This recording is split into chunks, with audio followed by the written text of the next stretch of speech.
Hi there, I'm Robert, and in this video I'm going to go over more about my current financial situation. Don't worry, there's no flexing here, or showing off as it used to be called back in my day. But since the channel is themed about my journey towards retirement, I think my current financial situation is relevant. By the way, those of you who watched the first two videos, check out how well video 1 is doing. I know I'm not exactly a threat to Mr. Beast just yet, but for an ordinary bloke from North Tyneside, I don't think I'm doing too badly. So before we get into it, can I ask a quick favour? If you've not already subscribed to my channel, could you quickly press that subscribe button? And also hit that thumbs up button too. It helps with the infamous YouTube algorithm. And hopefully by you doing that, it'll result in my video being shown to more people and hopefully me gaining a wider audience.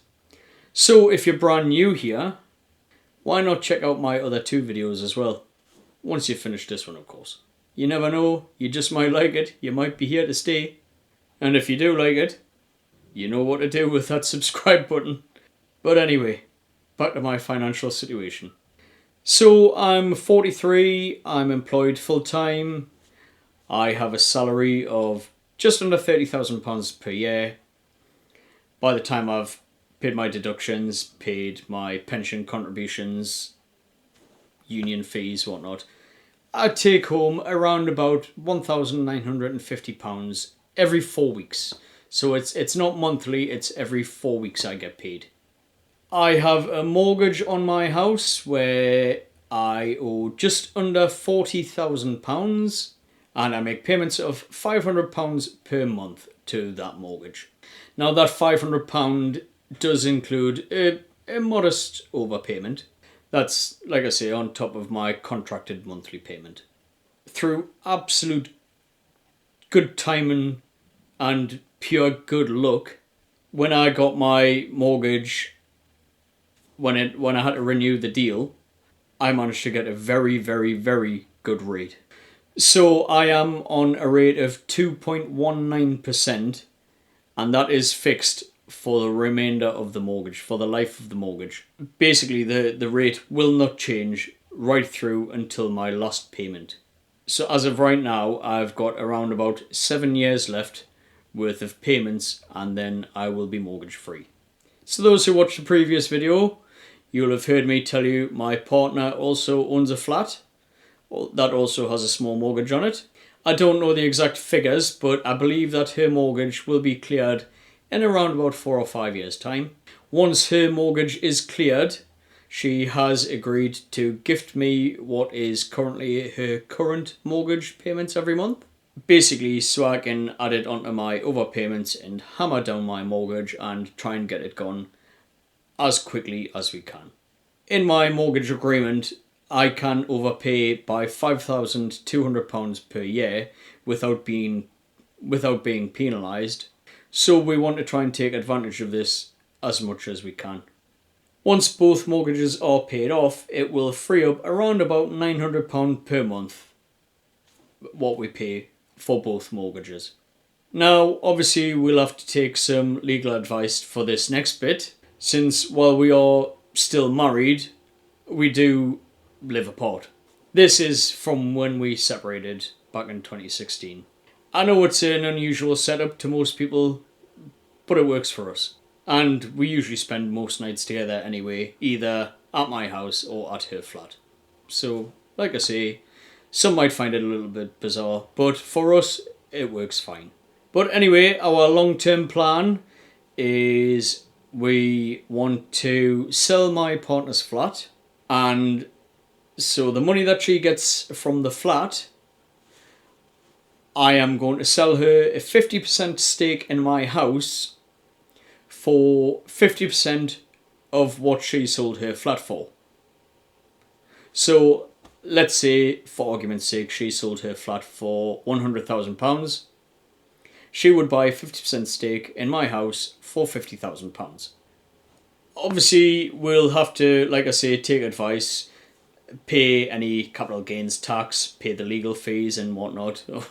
We don't want to do an Angela Rayner, do we? Although, like I say, I know hers was a little bit different. Hers was stamp duty before anyone feels the need to correct me.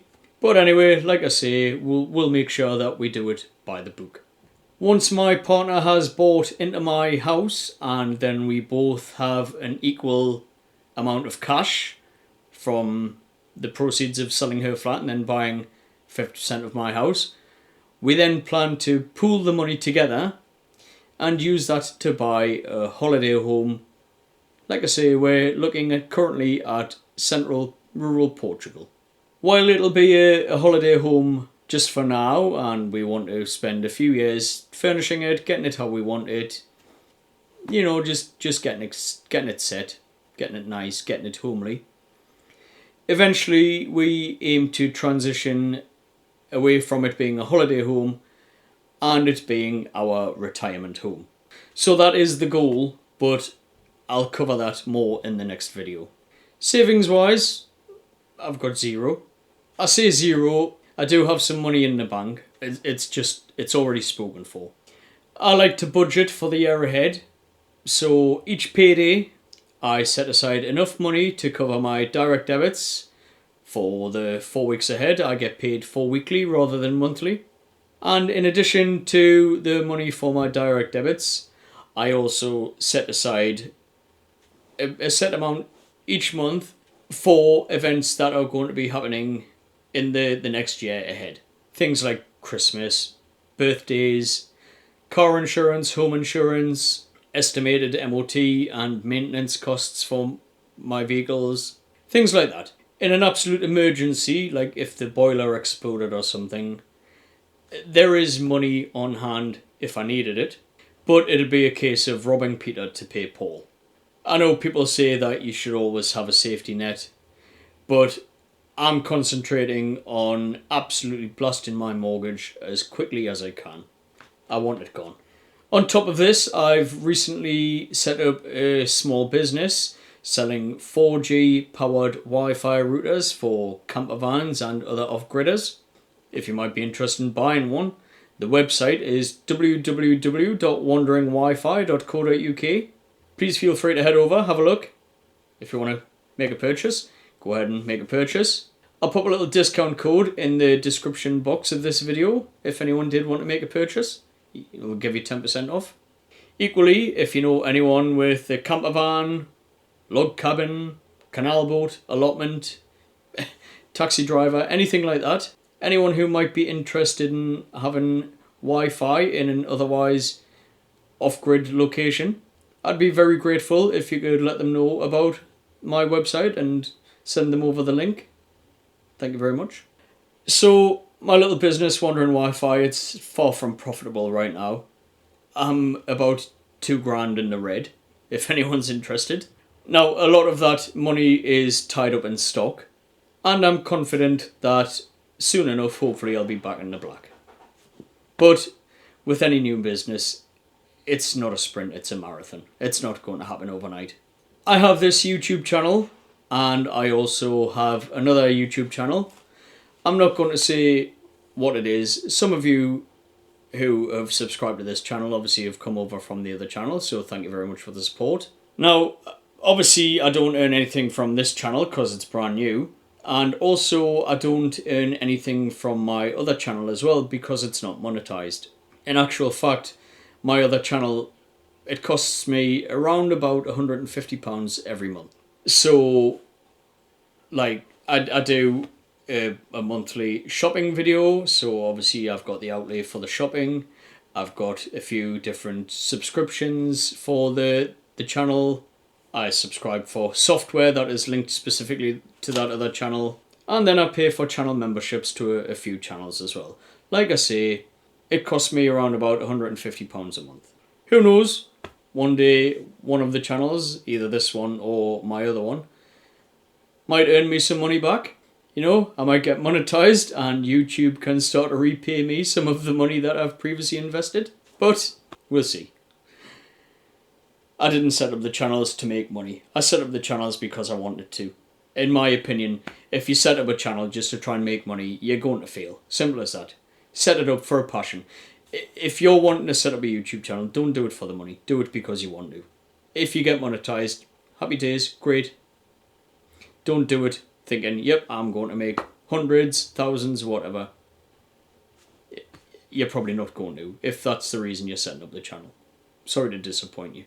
So anyway, that's it. That's a snapshot of my current financial position right now. I'm not rich by any means, as you've just saw, but equally, I know I'm better off than some people are, so I'm grateful for everything that I do have. As always, if you have any questions or any comments, please do leave them in the comments section down below.